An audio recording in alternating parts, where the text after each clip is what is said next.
বছরের শুরুতে থাকা মানুষটা বছরের শেষ অবধি থাকতে পারে না। গত বছর জানুয়ারিতে যে মানুষটা ছিল, এই বছরের ডিসেম্বরে সে আর পাশে নেই, সে আর কাছে নেই।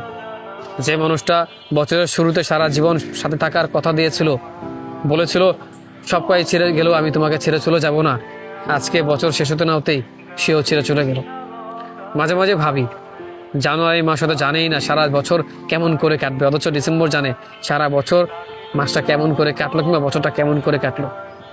অতীতের সেই মানুষটা মনের মাঝে, বুকের বা পাশে, বুকের ভেতরে ঠিক সেই জায়গায় রয়ে গিয়েছে যেখানটা তাকে রাখা হয়েছিল, অথচ বছর শেষ হতে না হতেই সেও হারিয়ে গেল। আমাদের জীবন থেকে সেই মানুষগুলো হারিয়ে যায় যাদেরকে প্রচণ্ড ভালোবাসা হয়, যাদেরকে সবচেয়ে বেশি অগ্রাধিকার দেওয়া হয়, সবচেয়ে বেশি যত্নে রাখা হয়, সেই মানুষটাই হারিয়ে যায়।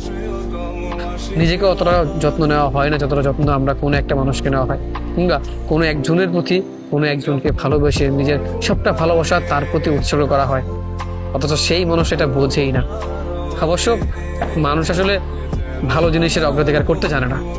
এই যে তাকে এত ভালোবাসি, এত এত করে তার জন্য কান্না করি, মন খারাপ করি, এত ভালোবাসা তার জন্য, সে পাগল ভাবে, সে অবহেলা করে, সে এগুলো মূল্য বোঝে না। তবে হ্যাঁ, একটা সময়ের পর গিয়ে সে বুঝবে, তখন সে পাগলের মতো খুঁজবে, কিন্তু কোনো লাভ হবে না।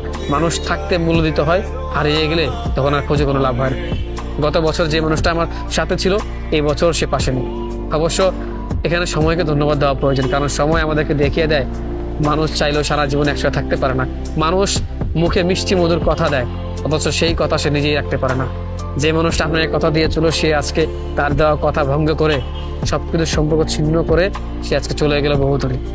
আসলেই বছরের শুরুতে থাকা মানুষটা কখনো শেষ অবধি থাকতে পারে না।